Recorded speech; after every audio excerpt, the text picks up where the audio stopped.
Welcome to Scary Saturday.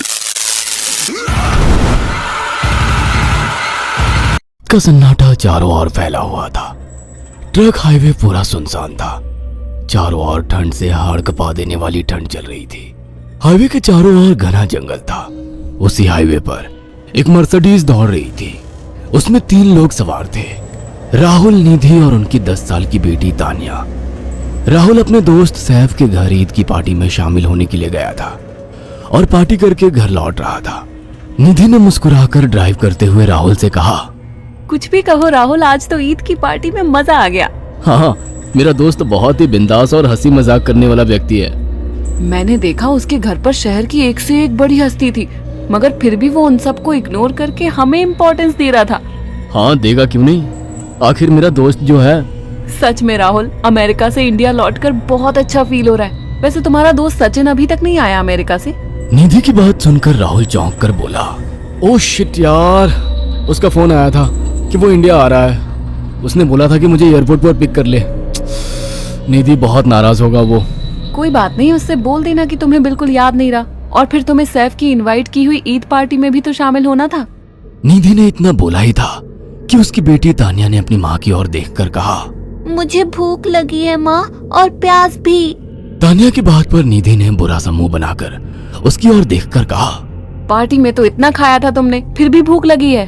निधि की बात पर तानिया ने मासूम सा चेहरा बनाकर कहा, कोई बात नहीं मम्मी, मुझे पानी ही पिला दीजिए। कितनी बार बोला है मुझे मम्मी मत बोला करो। पानी अभी नहीं है, आगे जाकर कोई शॉप पड़ेगी तो बोतल खरीद के दे दूंगी।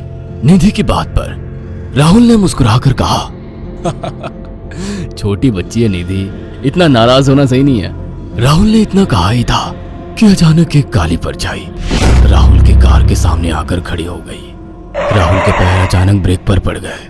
गाड़ी तेज रफ्तार में थी। ब्रेक अचानक लगने से पलटते पलटते बाल बाल बची थी। राहुल के चेहरे पर भयानक ठंडी में भी पसीने की बूंद टपकने लगी। वो दोनों कार से बाहर निकल आए। निधि ने डरते हुए कहा, आखिर कौन था ये? ऐसा लगा जैसे कि कोई भयानक काली परछाई मेरे कार के सामने आकर खड़ी हो गई हो। वह दोनों काली रात के सन्नाटे में इधर उधर देखने लगे। तभी निधि को एक घने पेड़ के पास दो चमकीली हुई आंखें दिखाई दी। उसकी आंखें बिल्कुल भेड़ियों की तरह लग रही थी।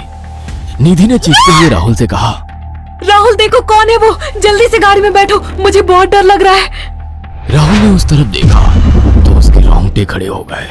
वो दोनों गाड़ी के अंदर बैठने ही वाले थे कि अचानक एक अजीब सा चेहरा वाला भयानक सा आदमी बिजली की रफ्तार से उनके सामने आकर खड़ा हो गया। राहुल ने देखा कि उसका चेहरा बिल्कुल सड़ा हुआ था और उसकी आंखें भेड़िए की तरह चमक रही थी। उसके लंबे लंबे बाल उसके कंधे तक आ रहे थे और उसके दांत भेड़िए की तरह बाहर की ओर निकल रहे थे। हाथों की जगह नुकीले पंजे थे। राहुल को देखकर अजीब से अंदाज में हंसने लगा, मगर जैसे ही राहुल की नजर उसके कपड़ों पर गई, राहुल की आंखें फटी की फटी रह गई। वो हकलाते हुए बोला, भाईजान, भाईजान, मुझे माफ कर दो, मुझे छोड़ दो। राहुल ने इतना कहा ही था कि अचानक उस अजीब से दिखने वाले भयानक आदमी ने अपने पंजों से राहुल की गर्दन कसकर पकड़ ली और एक ही सेकंड में उखाड़ कर जमीन पर फेंक दी। राहुल के धड़ से लाल रंग का खून का फुहारा फूट पड़ा। इस भयानक मंजर को देखकर निधि के गले से एक जोरदार चीख निकल गई। निधि इससे पहले भागती कि अचानक उस भयानक दिखने वाले आदमी ने निधि को पकड़ लिया और अपने नुकीले पंजे उसके पेट में गड़ा दिए और उसकी अतड़ियां बाहर निकाल दी। निधि की एक दिल दहला देने वाली चीख सन्नाटे को चीर गई। अचानक हवा का एक बवंडर उठा और वो भयानक सा दिखने वाला व्यक्ति देखते ही देखते बवंडर के साथ गायब हो गया। तानिया ने डरते डरते निधि के मोबाइल से पुलिस और सैफ को बुला लिया और कुछ ही देर में वहां चारों ओर पुलिस की गाड़ियां थी। पुलिस ने राहुल के दोनों दोस्त सैफ और सचिन को वहीं बुला लिया।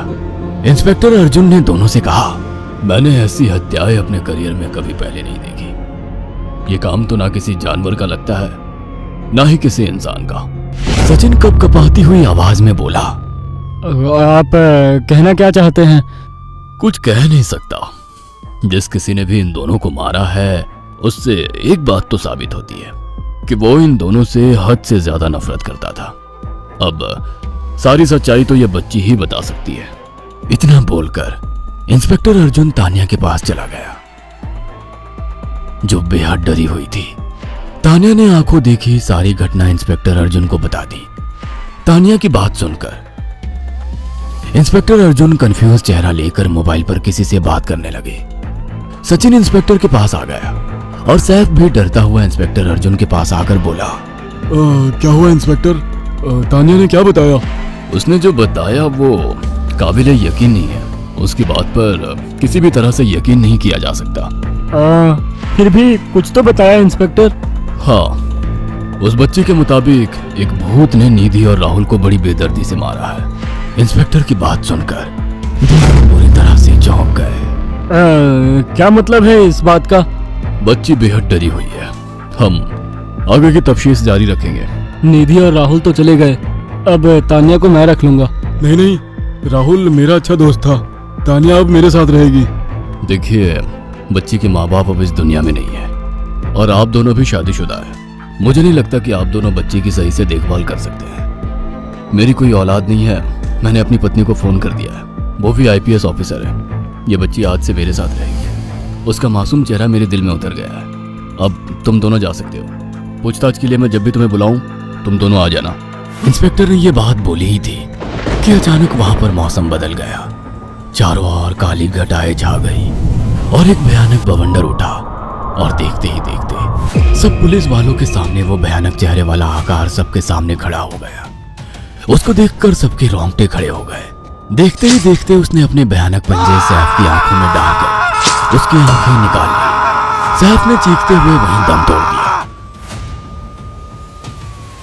उस भयानक आदमी को देखकर सचिन उसके पैरों पर गिर गया। तुम तो भाईजान से कपड़े पहने हो। मैं समझ गया, तुम भाईजान हो।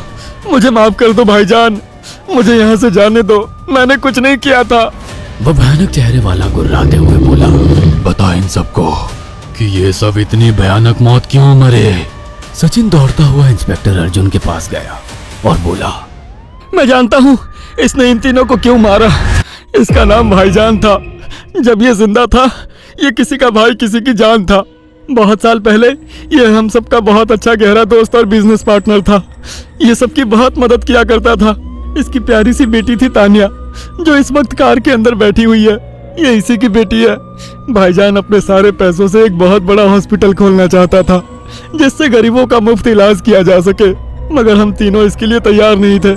हमारी नीयत उसकी दौलत पर खराब थी और एक दिन हम सब धोखे से ईद के दिन भाईजान को यहाँ ले आए और इसे मारकर फेंक दिया। तो फिर तुम सबने इसकी बेटी को क्यों जिंदा छोड़ दिया? हमें बाद में पता लगा कि भाईजान ने सारी जायदाद अपनी बेटी के नाम कर दी है, इसीलिए हमने भाईजान की पत्नी को भी मार दिया। और तानिया का तुम 18 साल की उम्र पूरी करने का इंतजार कर रहे थे ताकि सारी जायदाद अपने नाम करा सको और बाद में उसे भी ठिकाने लगा सको।